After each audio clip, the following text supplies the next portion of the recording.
Welcome, Math 107 students, to the preview exercises for Lesson 5. Lesson 5 deals with linear models and applications. So I hope you've had a chance to take a few minutes to look over these 3 exercises here and put your answer into this first column. And then you can check it with the answer that we have that we're going to do now. If you haven't done that, please take, a few minutes or so to do that, and then you can check it with the video. Okay, so the first statement gives us the length and width of a rectangle. And I know it's a rectangle because the sides have different lengths. One of the sides is x, and one of the sides is x plus 200. So that means the length is 200 units longer than the width.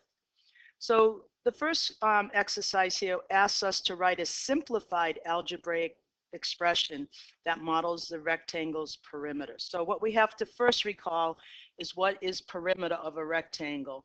And perimeter is the distance around the rectangle. So if you were to walk around the rectangle, it would be your total distance of walking around the rectangle. And if you took each of these lengths and you pulled them out, and then took that length and added it on here, you would actually have a line segment. So perimeter the units for perimeter is always just units. There's no squares or cubes or anything like that on it. It's a linear measurement. So recall that if we're walking around the rectangle and we call this side the width and this side the length, we have to walk 2 widths and 2 lengths around the rectangle. So now that we have our formula for perimeter, we substitute in the information given up here in the first part of our problem. It says, let the width be represented by the variable x. So where you see the width, you're going to replace it with x. And then the length is x plus 200. So you have to put that in parentheses since it has more than one part to it. And now you're going to use your distributive property to simplify this. You're going to multiply x plus 200 by 2. So if we multiply this out with the distributive property, we get this, 2x plus 400. Now we combine like terms, and now this is considered simplified. Okay, so that's the perimeter. So the perimeter would equal 4x plus 400. And once some little birdie comes along and tells us how long x is, then we can figure out the distance around this perimeter. Now it asks us to write an algebraic expression that models the rectangle's area. Now area is the number of squares you could fit inside of a rectangle. So it measures space inside of a rectangle. And that's always going to be in square units. So area is measured in square units. And therefore, you should be thinking about units times units. It should be a formula that has multiplication. And in fact, area is the length times the width. And so the length here is x plus 200. And the width is x. I'm just going to throw that in front. It doesn't matter which order I put it in since it's multiplication. And now to simplify it, I use the distributive property and get x squared plus 200. So notice our expression here has a square on it. So if we knew what the units were that was measuring x, they would be square inches, squared meters, squared kilometers, squared miles. So area always has squared units. Okay, let's move on to the next one. This is a typical type of problem that you're going to be seeing today and tomorrow. And it's about having some kind of total amount that you're investing. In this case, it's money that you're investing in 2 different accounts. And one of the accounts pays 2%. And one of the first things you should do is you should convert the percent to a decimal. So the rate on this first account is 0.02. That's 2 100ths or 2%, 2 per 100. And then this rate is 0.035. This is one of the areas that sometimes students make a bit of a mistake. They may call it 0.2 or 0.35, but then that would represent 20% and 35%. So just be careful when you're converting your percentages to decimals.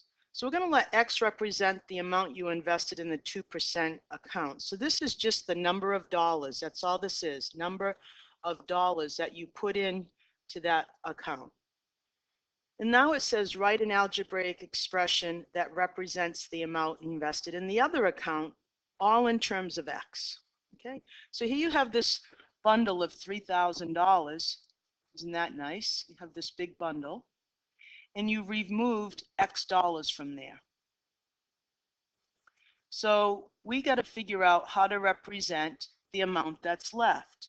Well, the amount that's left will be the $3,000 take away the amount you removed, the X dollars you removed. So if you just do a little check with some numbers, if X was $1,000, then what would be left over, the remainder through subtraction would be 3,000 minus 1,000 or $2,000. So the amount that you represent, that you actually put into the 3.5% account can be represented by always taking the total and subtracting the amount you put in the other account. Now again, I always use parentheses when I have more than one term.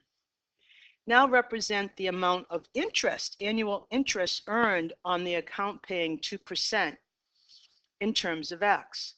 Well, the amount of interest I make will be a part of X. So however many dollars X represents, a very small piece of that's going to be the annual interest. What small piece? 2% of X. So it's going to be 2% of X, which we write mathematically as 0.02 times X. So 0.02X represents the amount of annual interest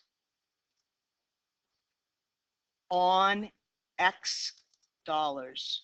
And that's an important thing to be able to write for yourself or say for yourself, so that you see this as a specific number of dollars that's much smaller than the amount you originally invested. And then similarly, the amount of interest earned in the 3.5% account will be 3.5% written as a decimal times the amount of money in that account. And if we just use one variable, then we have to say it's the total amount minus the X dollars we put into the 2% account. And you can leave it just like that. You don't have to use a distributive property here. Okay, so this is a very typical type of problem that you'll be seeing in this section. And all that happens is the story changes. Instead of 2% and 3.5% for interest, it may be the amount of money for fancy gourmet coffee versus the amount of money per pound for some other type of generic coffee. So the story changes, but the idea is the same. Okay, now we deal with some of these problems that are going to deal with like sales or increases, and it's just a question of keeping track of what the question's asking you and really carefully identifying your variable, which is this first step here. And this is really the crucial step in all of your application problems, which we call story opportunities. We don't like calling them word problems. Okay. So it says your local computer store is having a terrific sale on digital cameras. After a 40% price reduction, you purchase a digital camera for $276. So often when I read a first sentence like that, I like to either write a sentence or do a little diagram or just some type of expression with words that will help me. So when I think of what I actually paid for this camera, the $276, I know that that's less than the original cost. I know that that's the original price. That's less than the original price on the camera. So first of all, I get that in my head. And I know that somewhere over here, if I'm going to end up with an equation, I'm going to have 276 on one side of it. And that's going to represent my purchase price, which I know has to be less than the camera because I got a price reduction or it was on sale. So often I have to say, okay, so I have some original amount of money And then I subtract a piece of that off because that's what it means to have a sale or a price reduction. So I define the following algebraic expression. So it's asking me to define the following algebraic expression using a quantity word such as price and a unit word such as dollars, and solve the appropriate equation. And this is where you can help yourself out a little bit.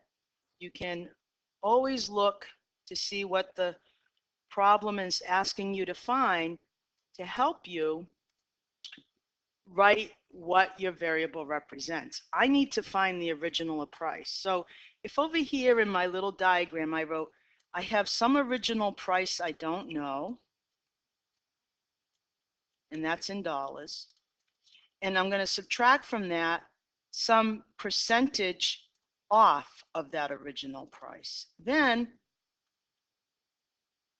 I know I have the beginnings of making an equation. If I take my original price and I subtract some percent of that original price, I'm going to come up with that $276. So now my only job is to represent this left-hand side here that I'll put in red with a variable. And that variable, you could call it any letter, use any letter you want. We're going to use X here. So X is going to represent the original price, the amount of the original camera, or the original price of the camera in dollars. So that those are the units, and this is your quantity word. Now there's another expression that you're using in this problem, or you could use, and that's this expression right here. And it's really critical for you to understand what this expression says. If you look at it, you're using the original price of the camera, X, and you're multiplying it by 0.40. That's 40% of that original price. That's the actual amount you deduct. That is the amount of money that you deduct for your sale. So this represents the amount of the price reduction. The actual number of dollars you're going to subtract from the original cost. So now if you look at the equation that we have down here without algebra, and we now substitute X for the original price, and remember there's a 1 in front of that X. You don't have to put it there, but just remember that that's a 1. It represents 100% of the whole price of the camera, right? But we know the one's there, but sometimes it's helpful to write it in. And you're going to subtract from that some amount of money that represents the sale price, which is 0.40x. And now you're going to wind up with the amount you actually paid for the camera. And once you combine these two like terms through subtraction, you get 0.60x equals 276. So that's saying the price you paid for the camera is 60% of the original price. So I'm going to have to take out my little handy dandy calculator here, because I'm going to have to divide by both sides by 0.6 or 0.60 to get my original price. So that's 276 divided by 0.6 equals $460. So you would write out a sentence saying the original price of the camera, the original price of the camera is $460. Okay, so let me know if you have any questions.